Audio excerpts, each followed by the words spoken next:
Hello, Cinnabar Moths, or any kind of moth you'd like to be. Welcome to the Writer's Triangle, Cinnabar Moth's podcast about all things publishing and books.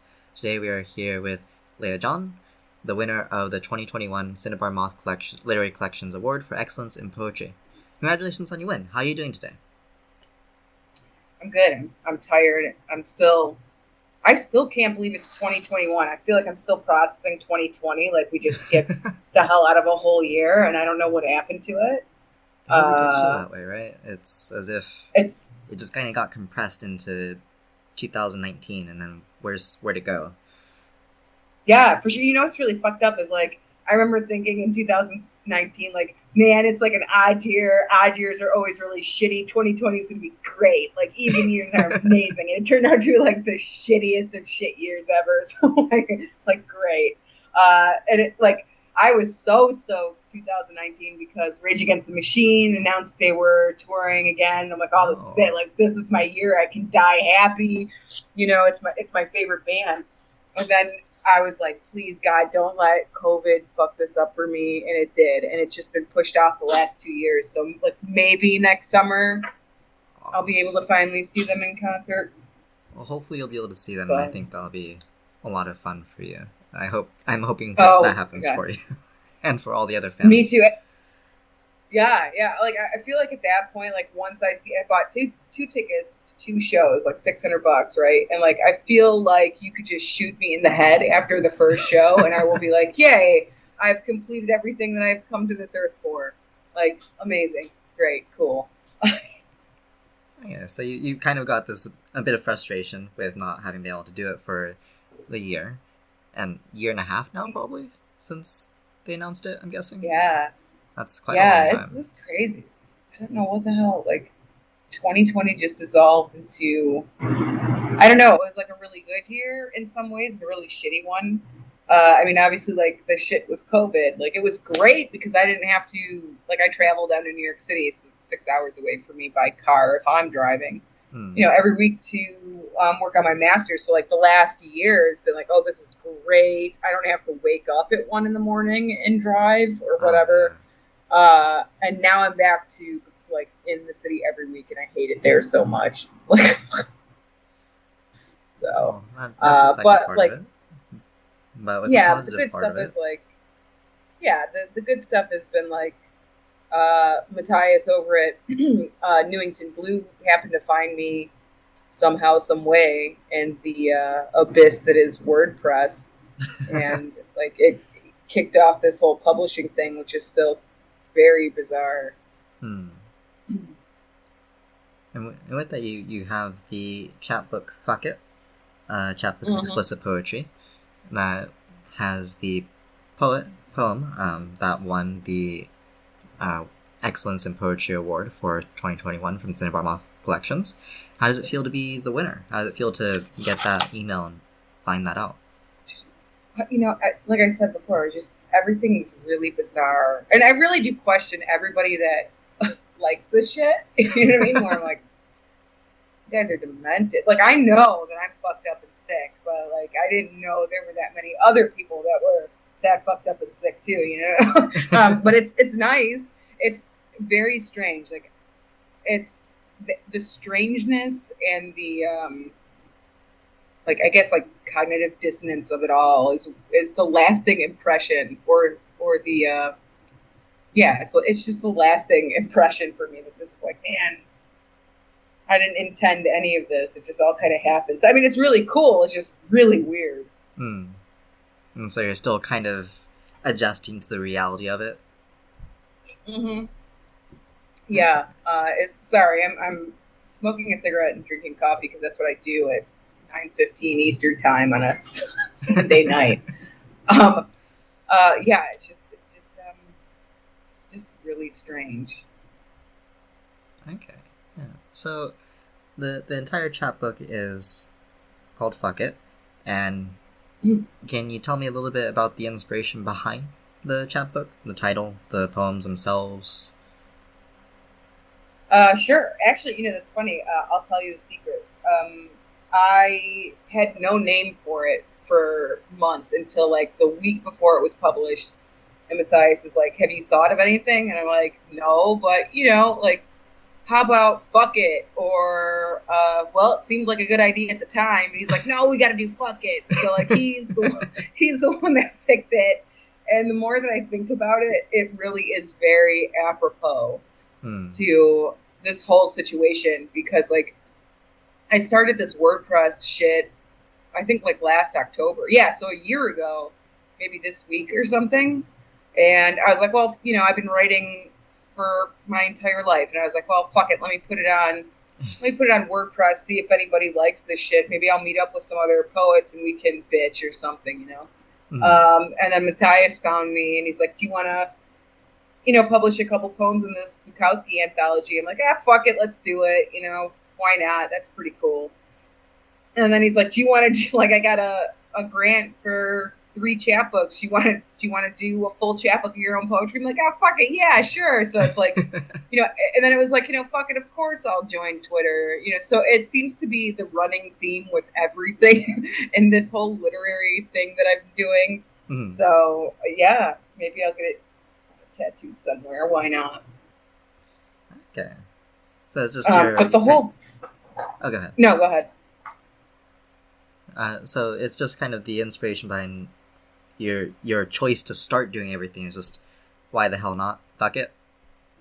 Pretty much. It was like, you know, I think I was like between semesters, or no, maybe it wasn't. I don't even fucking know. I can't remember anymore. But like, I just figured, you know, whatever, man. Put this shit up here. Like, I'd had a lot of stuff sitting and kind of rotting. And I'm like, well, might as well put it online, you know? Have somebody rip me apart, but nobody has yet, and I'm really disappointed about it. I need somebody to like tell me that I'm a disappointment to my mother, so I can stay humble or something. I don't, you know. I don't know. Like it's just been very strange. It was a lot of older stuff that I've just kept around. Shit from like nothing from my early teens because it was so fucking dreadful. You know what I mean? But I just couldn't. I couldn't bear. Like I have some scrap of pride, I guess, left in this beaten body, but I just couldn't put some of that stuff on there. But it was a lot for my early 20s, and then when I started posting that, you know, I just started writing again, and it just started coming out. And I remember it was coming out so much that I started scheduling posts, and before I knew it, like I had 8 months or something posted, like a poem a day, and I'm like, well, cool, I'll schedule those out, and maybe like people will like it and follow, and I don't have to do shit, because that was when I was in my semester at that point, mid portion of my semester. I'm like, I can't fuck around with this, so that ended up helping a lot. Okay, so once it started flowing, it just kept coming out, and now you've got a chapbook, you've got a website that's filled with quite a bit of your poetry, and will continue to have quite a bit of poetry coming from you. Sure, yeah. And like I got another poetry book coming out, I think like next week. Oh wow. Called To Swallow the Summer. It's with Budget Press. It's much more tame than Fuck It is. It's a running theme, kind of, or it's like the story of a relationship that never really happened, never really materialized, but is still kind of this warm, nostalgic place marked by some, you know, nasty shit. But I'm pretty happy with it. I'm pretty happy that Johnny Baker over at Budget really liked it, and he's like, this was not the project that he was supposed to have. I was working on another project, and that turned into this behemoth that like will probably come out next year. But I'm like, dude, I have to save this one for me. I have to save this one for me. How about this one? He's like, this is great, thanks. Like, oh fuck, thank you. You know, because that could have went sideways pretty quickly. Yeah. That's lucky. You've got things. It's fortunate, you know. I am also a fan of your work. I do feel it has this sense of kind of raw and unfiltered emotion being expressed without regard for the impact on the other person so much as I'm expressing myself, and here's the gritty of it, the nitty gritty. Because a lot of time things can be very flowery when it comes to poetry. Yeah, for sure. And fuck it, I'm just gonna say it. I think that kind of poetry that's flowery is shit. I think it lacks imagination, and I think it lacks a lot of guts. And I don't want to fucking read it, and I don't think a lot of people want to read it, and so I'm confused as to why people are still writing this trash. You know what I mean? But that's just my opinion, and I'm an asshole, so you can disregard it. But in the end, I'm not writing for anybody else. I'm writing for me. This was it's like a poetry journal, right? I never expected anybody to see any of this shit. So I'm like, well, I'm not writing for an audience, so who gives a fuck anyway? And then as I started releasing it, I was like, well, maybe I should edit this to be less raw. And then I'm like, my laziness won out. I'm like, nah, fuck them. It's still not for anybody else but me. If you like it, cool. If you don't, you can go buy, Browning or whoever, or go read a fucking Jane Austen novel. I don't know. I'm not the bitch for you, and that's okay.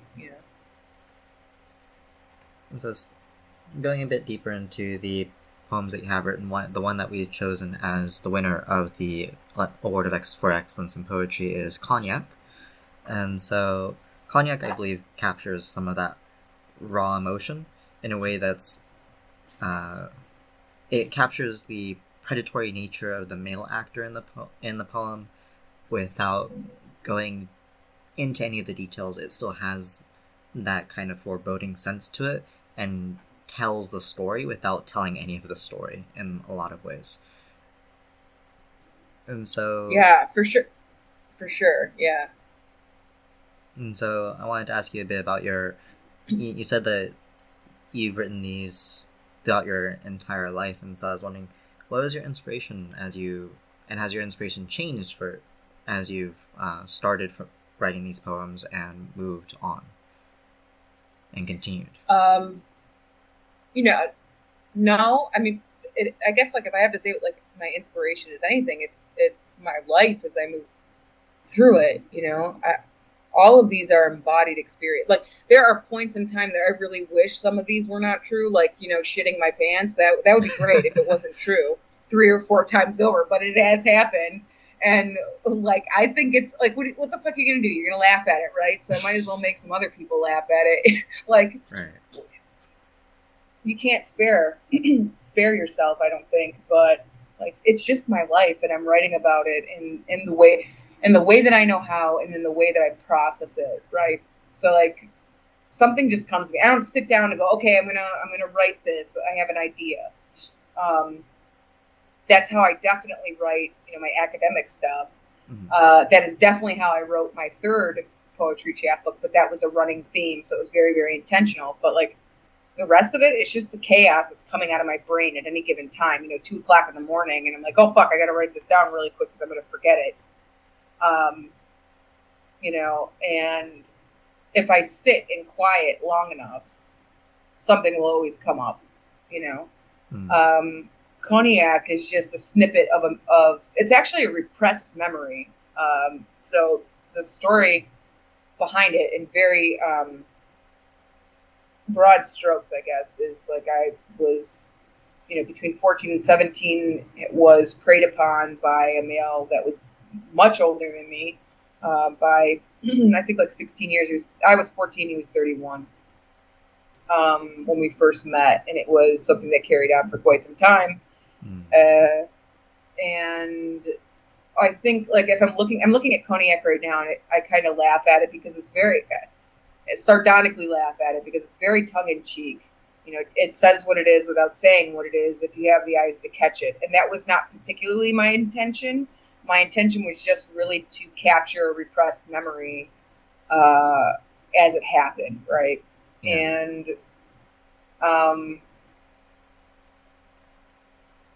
I think what's funny or odd or even infuriating about it is that it's tongue-in-cheek because the after effects of grooming are still there, right? Don't tell anybody, you can't tell anybody this thing. that's Right. going on. So I'm like, in a way, I'm telling you without telling you. It's fucked up. It's really funny because I remember I think it was a couple of years ago, it was before COVID for sure, and I was going to see a concert with my best friend. We've been together like 37 years, you know, or excuse me, like 32 years. And we were talking about this dude, and I'm like, oh yeah, you know, and I mentioned his age when I was 14, so he was like 30. He just turned 31. She's like, fucking what? And I'm like, yeah, you know. She's like, holy shit, I thought he was like our age and whatever. And I'm like, holy shit, and that blew me away, right? Yeah. Like this son of a bitch groomed me so well that like my best friend didn't even know, and we knew everything about each other. I mean, she knew everything about like the relationship between him and I, but didn't know that it was this, you know, pedophilic thing. So like, and I'm still processing a lot of that shit for the last 3 years. I guess like what fucked me up was, I don't know if you remember this, a few years ago, this series came out. I think it was on A&E, and was Surviving R. Kelly. And I made a horrible mistake of watching all of the like binge watching all the episodes. I was like, you know, I'm into this. I want to watch this crazy shit. I remember the trial back in the 90s, and like it just started triggering a bunch of shit. And I was like, holy shit! Like a lot of the same stuff. Like the grooming process was really, really similar. I mean, there wasn't any like physical abuse, you know, but it was similar enough. Like just the way that this guy would do things and the situation surrounding both of them was really interesting. I'll give you that much. But that's what started it all this processing and like triggering of repressed memories and all this shit. And that's what you get in Cognac, which, you know, I've been playing with this idea of doing a chapbook of poetry, like letters to my pedophile or something, you know, something like that. But I don't know. I don't know that I have the balls to do that. Like the postscript would have to be something like, "Mom, don't read this," you know. Like I would hate for her to come across something like that. But I think it would be cathartic. But I just don't know that I'm ready for it myself. You know. I imagine that takes quite a bit of work to get through, and I don't think ever necessarily truly you finish working through it necessarily. But I do hope that your process that goes as smoothly as it can. Feels weird saying it that way, you know, but I hope that it's not too terrible for you, and that you're able to, you know, go through your process to process it. And you know, repression is so much easier. I almost prefer it at this point. Like, I don't want to deal with this shit right now. You know, I don't want to deal with it ever. I'd rather just shove it down, let it fester and rot. Cool, we're good. Let's move on. You know, let's move on with life. But you know, the after effects of something like that really fucks with your head. You know, like you end up walking out of a situation like that with very, very disordered, especially that young. You know, your brain just isn't fully formed. You walk out with very like dysfunctional and disordered thoughts of, you know, love and sex and relationships and what these things are. And like, so you live your life a certain way thinking like, oh, okay, everything's cool. And you're like, oh, fuck, I got daddy issues and like pedophile issues. Great, let's compound that shit. Oh, why not write a chapbook of poetry? Fuck me, right? Yeah. Yeah. That does sound quite difficult. But you have written a chapbook of poetry, and you have started your process for developing it and processing through that. And going back to the inspiration process, you mentioned that you draw inspiration from your own life for a lot of your work, and that you have a few projects going on in the future. And so I was curious, when it comes to your future projects, are you hoping to be able to continue doing chapbooks? Is that going to be your main goal with your writing, or are you hoping to take it in a different direction? What's your overall goal with your poetry? Honestly, like, I don't know that there's any other direction to take it in other than chapbooks. Like, I just don't know shit about the literary scene. It was not something I intended to get into. Like, I was A-okay with this little, armpit of the internet on WordPress and whatever. So for me, it's like, okay, cool, like chapbook. Like, what else is there to do? That or like live tweet some weird shit. Like I mean, like I can't imagine anything else aside from, I don't know. You have any ideas you want to pitch to me? I wasn't sure if you're planning on expanding from poetry and going into other forms of media, for example. Oh fuck. Well, Christopher has been on my ass really hard to start working on a novel, and I keep telling them that, like, I can't fucking hang, man. Like, I'm a poet that cannot write fiction. Like, it's just not gonna happen. But I have tried flash, and I use air quotes here, flash fiction. It's not really fiction. I'm just drawing from my life, and it's creative nonfiction, but, like, nobody would believe me anyway. I got one about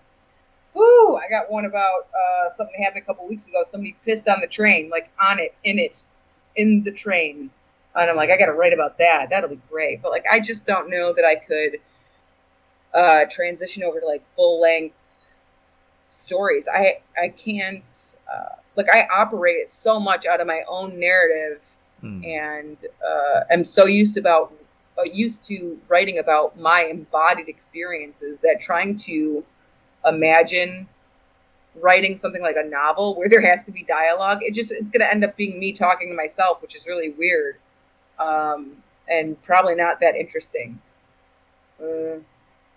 Yeah, I don't think that I could go. I think I could do flash fiction. I think I can do creative nonfiction for sure, but anything more than that, it's going to be a steaming pile of shit.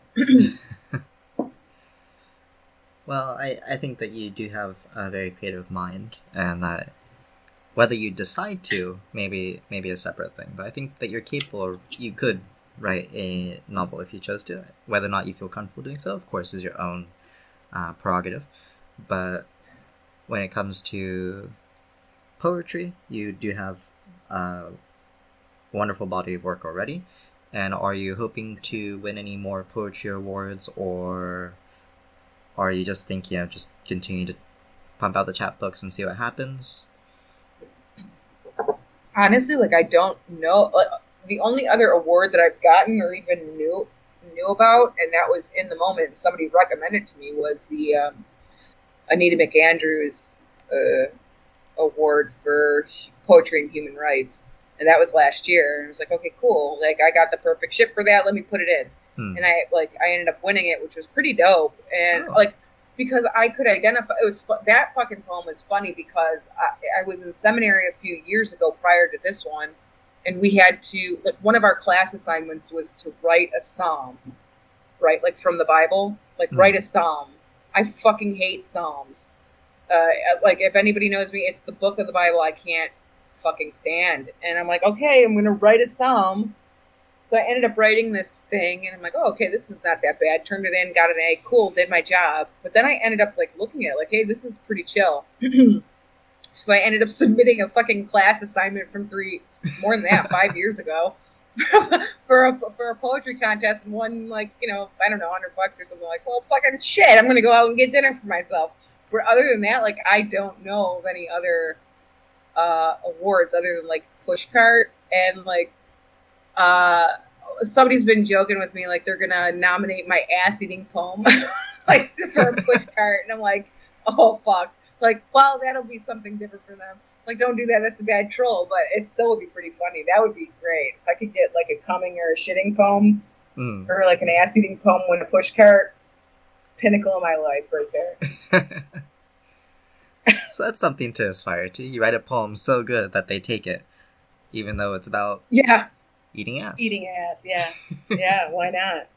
You gotta represent all the genres. Yeah. There is quite a variety, and there's a range of audiences. I'm sure there are plenty of people that would eat it up, so to speak. For sure. It's funny because, like, I was looking at who started the Pushcart, and, like, all of these people's ass hairs would be in a fucking knot if, like, they even saw some of my work, but it's like a gigantic shit post. It's great. I love it. I love the idea.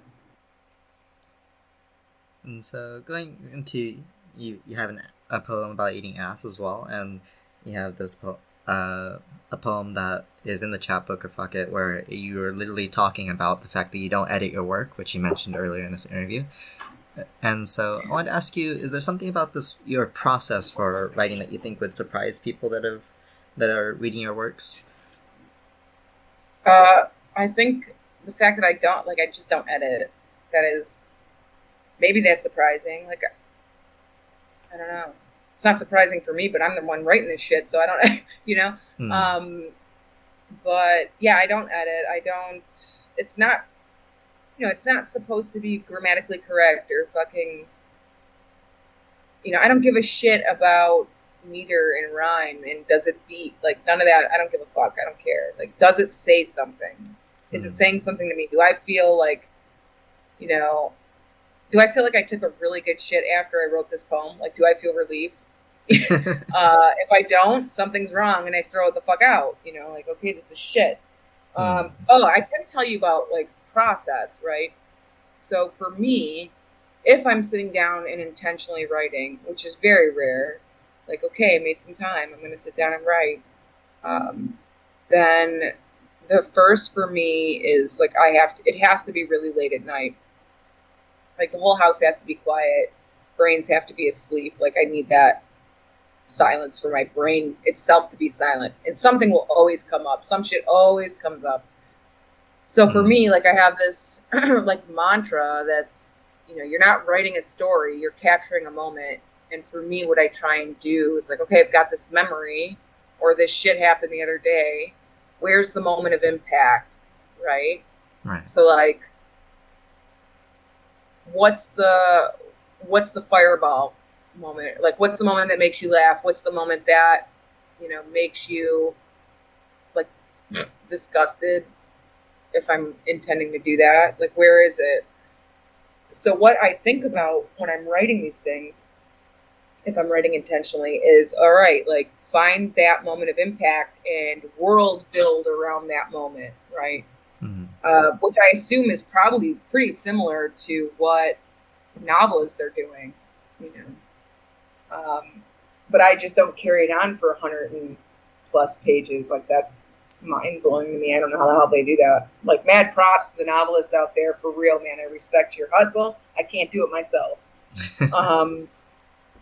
But yeah, I try and, like, I sift through that memory and I find that moment of impact. Like, okay, if I'm writing this thing about the chick that, pissed on the train, like, it's probably going to be about the moment her and I locked eyes and I just shrugged, like, all right, what are you going to do? Piss on the train, baby. It looks like you had to pee a lot because you pissed for 5 straight minutes.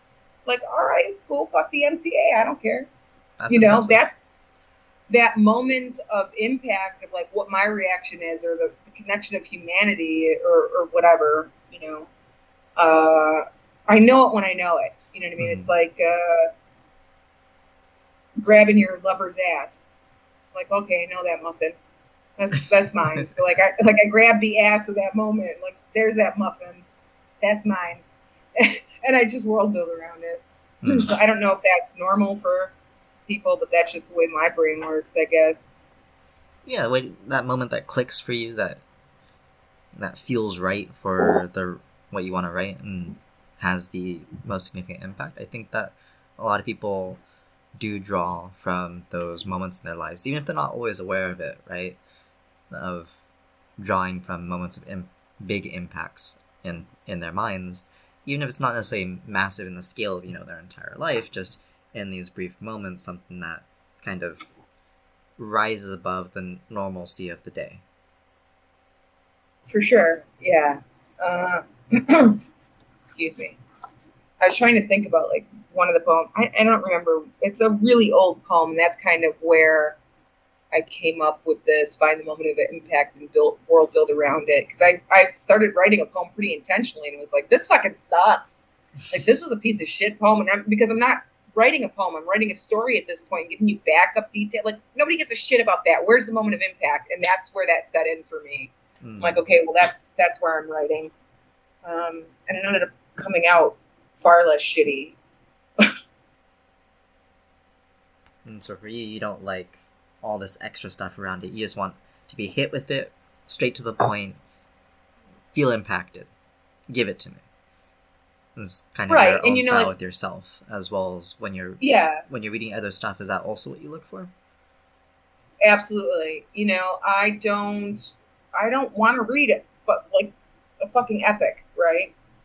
But it's not just in reading too, like in a conversation. Have you ever talked to somebody, and I'm probably one of these people, very like brevity's not my strong suit, I'm but one of like those people these too. Don't people. worry.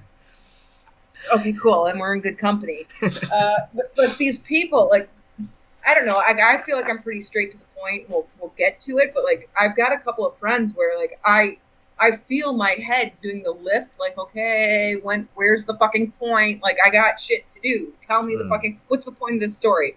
Like, I don't like it in conversation. I don't like it in books. I don't like it in movies. I'm like, okay, this is like come to the point. Where is it? Where is it? What do you like? You know what I mean? Like, what are you trying to tell me here? So I don't want to dick around with like a lot of pastoral imagery or flowers or, whatever touchy-feely shit. That's why I really love Bukowski's work.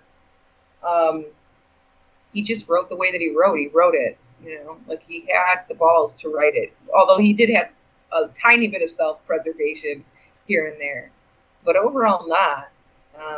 And he just didn't give a fuck, and I respect the hell out of that, because giving a fuck takes a lot of energy, and I don't have a lot of that. I'm sure maybe he didn't have a lot of that after binge drinking and like vomiting and everything.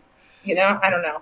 But yeah, like I don't have that energy to waste reading shit like that or writing shit like that or talking to people who want to do this to my poor brain.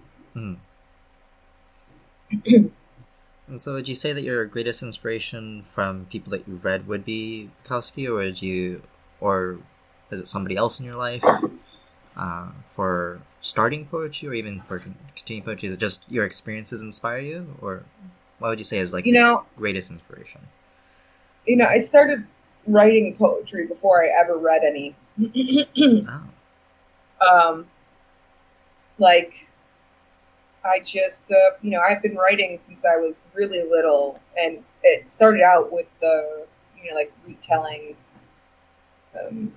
like childhood fables, or what I mean. Like I vividly remember like doing a picture book, a staple picture book of like the Princess of the Pea, when I was really young, like maybe first or second grade, somewhere around there. But it just kind of evolved into, I always loved English class. And so like I would write these little stupid short stories.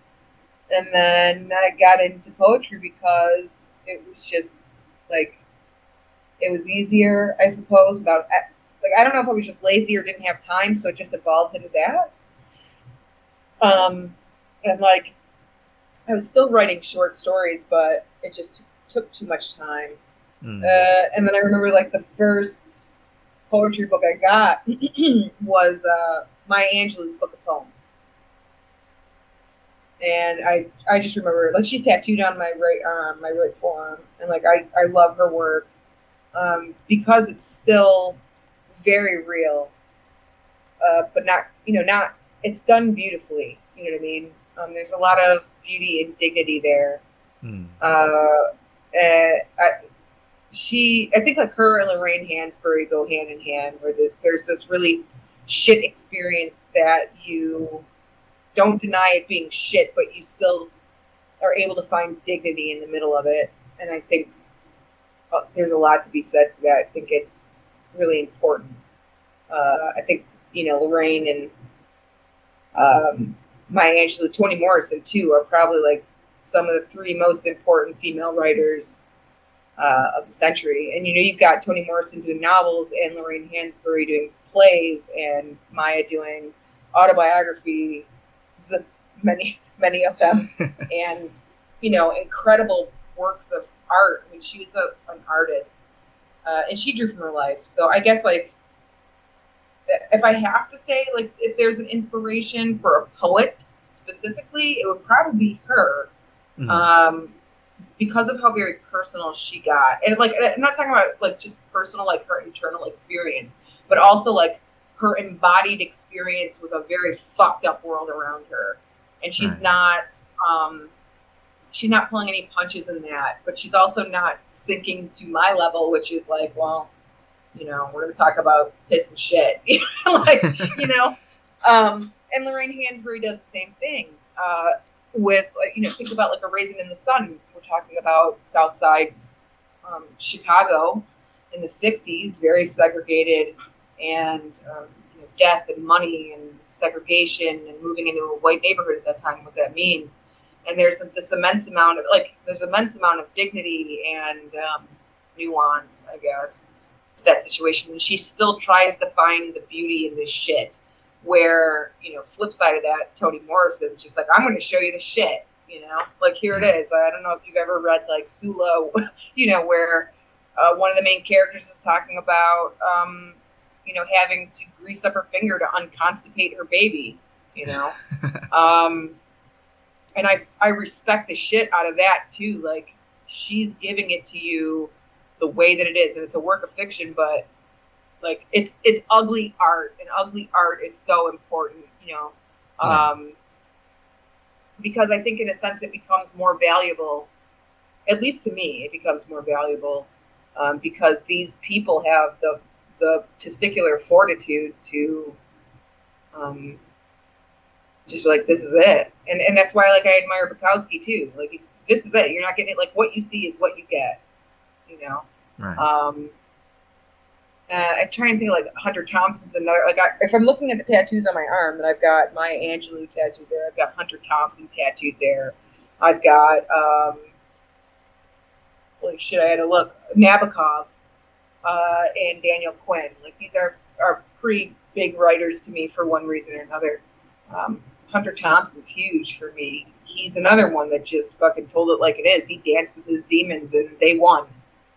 And to have, I think, you know, I don't know if it's courage or stupidity or just not giving a fuck, to dance with your devils and be like, yeah, they won, and this is my life, you know.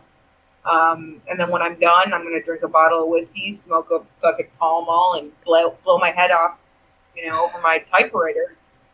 I think there's a certain type of, like, it's gonna sound really fucked up, but I think there's a certain type of integrity to that, you know. It's my life, and I live it the way that I fucking want. And right under, like, a portrait of Hunter Thompson, I have a portrait that Ralph Steadman did it with him, and Ralph Steadman just does, like, is a really ugly inkblot artist, and I fucking love his work. And it's supposed to kind of capture this duality of him. Like, everything looks good on the surface, and then he's this fucking monster inside. And I like it. Like, I really respect it. Really, you know, I admire that. Because I don't even think that I could go that far. You know, there's a point where I feel like, yeah, I can dance with my fucking trauma and my crazy bullshit. But there's a point where self-preservation kicks in, and I'm like, I gotta process this so I can live another day. Because I don't do any drugs. All I got are nicotine and coffee. Right. A lot of coffee. But yeah. I guess, like, those are my inspirations. I'm trying to think of, like, other human beings on the face of the planet that I really respect the shit out of. Like, oh, I'm gonna pick up their book. Daniel Quinn, like, he's somebody that's written kind of like this new tribal life thing. He's the guy that wrote Ishmael, and I really like his vision, like this kind of anthropological view. Nabokov, I just, you know, my favorite book is probably Lolita for its own reasons. You know, like I identify very much with Lolita, with Dolores a lot, but I think there's this kind of incredible beauty about the way Nabokov writes. Like, fuck, I wish I could write that way. And then Miller, he was very close to being tattooed on me. You know, like the opening of Tropic of Cancer, I think it is, where he's like pulling lice out of his roommate's armpits, vacuum. Like, doesn't get any more real than that. Or I remember, like, the moment I fell in love with him. It's the same book, maybe like a few pages later, and he's talking, like, he's writing this letter, talking to this woman Tanya. And he's like, I'm gonna fuck you. Like I'm gonna fuck you, and after me, you're gonna be able to take on wild horses. Like I'm gonna fuck you and make your ovaries, like I'm gonna make your ovaries incandescent. And I'm like, God damn, that is fucking amazing. I think maybe I was like 16 when I read that, and just fell in love. Like, think about that. Like your ovaries being incandescent. Like, God damn, like he lit that pussy up, is what I'm saying. But like to be able to describe it is that I was just, what's the word? Smitten.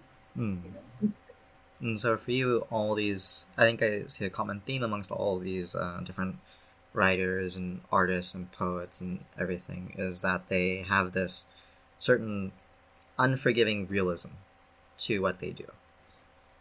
Yeah, and in a way, like, I mean, more so with the others, Hunter Thompson and Bukowski and Morrison, and like an artist that I love, a painter, is Francis Bacon. Oh my fuck, man! Like, I'm in love with this man and his work, but it's grotesque. It's really grotesque, and like what I love is that like this is what's real. Right? Like, I'm not going to sugarcoat it for you. Just fucking deal with it. Right. You know what I mean? Life sucks. Buy a helmet. What else are you going to do? I think that the courage to be able to just tell it like it is, because we are so insulated. You know, we're told that, look, we always have to be polite in this situation. Oh, you don't say the thing. Like, do I look fat in this dress? Oh, no, you look great. Okay, well, I can see your cellulite. You know what I mean? That's bad, but maybe you don't want that look. But, like, there's this, we trade in little white lies, right? Yeah. All day, every day. Oh, you look fine. I feel good. How are you doing? Oh, I'm great. You know, we wear this mask. And these specific artists, Toni Morrison, Hunter Thompson, Bukowski, Francis Bacon, they're like, fuck that mask and fuck you for wearing it. And here's what I'm going through. Like, look at it. I'm human. Deal with it. You know, there's another Twitter writer who I really described like this, Scott Wozniak. He's like it too. Like, his stuff is so gritty and so human. Like, I'm fucking human. Look at it. And here's the ugly shit of human existence. Like, deal with it. HLR is like that too. God, I just love her. She's one of the most amazing writers that I've found on Twitter to date. But all of them have this raw realism to them, and I think that's what's compelling, right? Like, we live in such a fucked up, dumbass world that this, especially now, maybe in our generation, that things have just, the pimple has come to a head. You know what I mean? Or the boil, or whatever you want to call it. The herpes has arisen, and like it's time to fucking lance the boil, but everybody's too afraid of it. But we've got some really incredible artists and writers out there that are saying, all right, let's do this shit. I'm going to pop this fucking boil and let the pus seep out. We're going to have to deal with the consequences and clean it up. Yeah. And I think that's really fucking cool.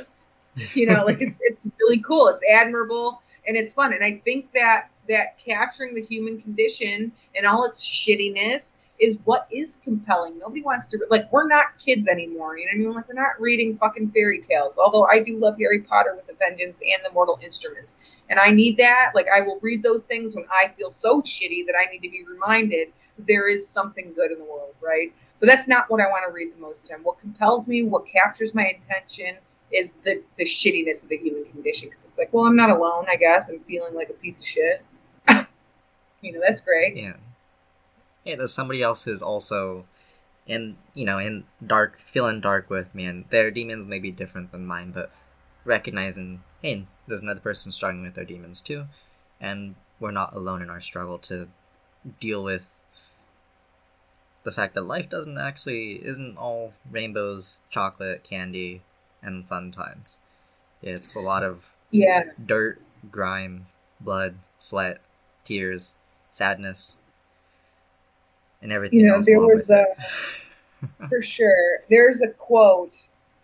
I can't remember who this guy's name. I think he was the past editor of maybe LA Quarterly. Mm-hmm. I can't fucking remember. It's in a Bukowski documentary, but he said the most wonderful thing about Bukowski's writing, and it just tickles my tits, I guess. He said that he liked Bukowski's work so much because Bukowski was committed to the de-Disneyfication of the mind, right? Mm. That everything is made to be so great and so wonderful and la la la la, but really what you have is a four-fingered soulless bastard, and nobody wants to talk about the reality of that. And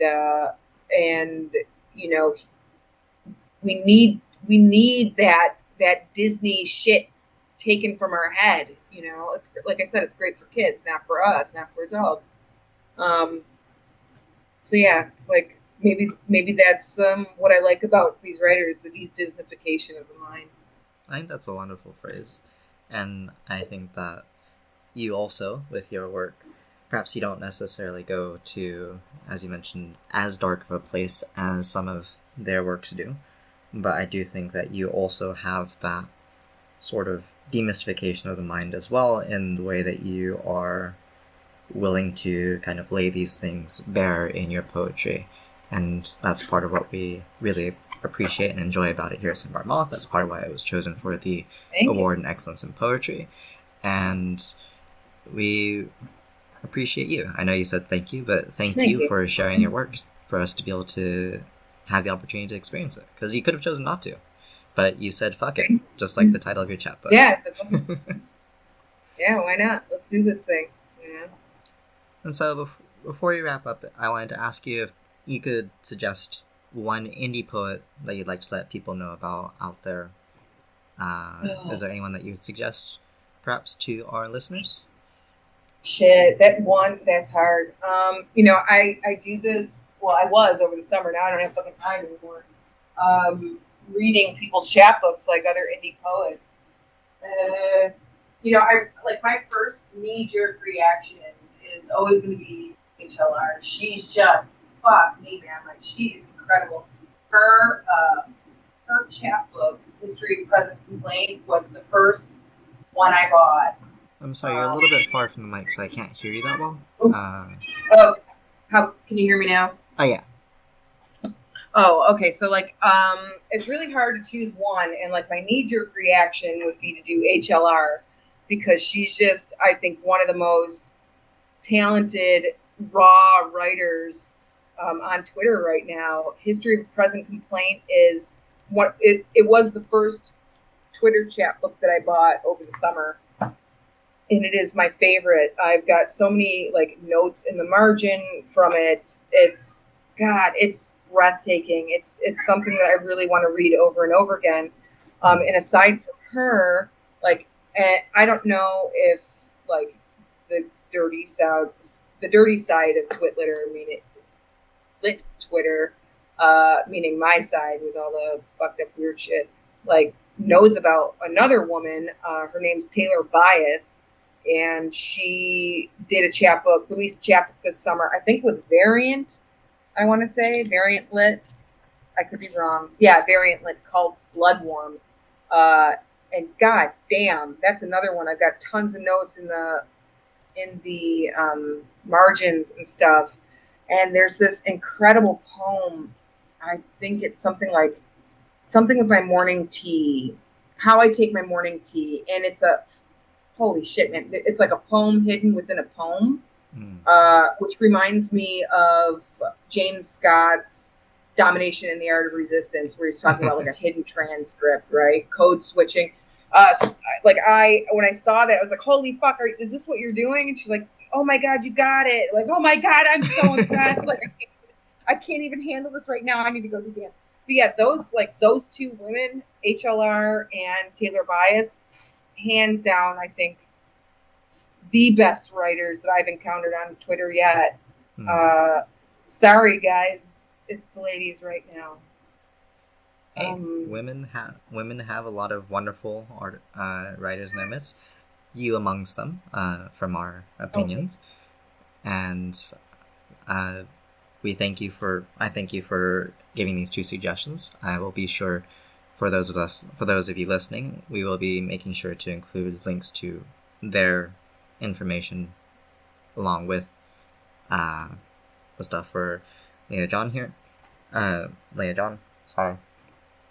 So I wanted to thank you for talking with me today and for being on the Writer's Triangle. I think that it's been wonderful being able to get to know you better and get to understand the person and get to know the person behind the wonderful work and wonderful poems that you shared with us. And congratulations again on being the winner for the Cinnabar Moth Literary Collection's Excellence in Poetry Award.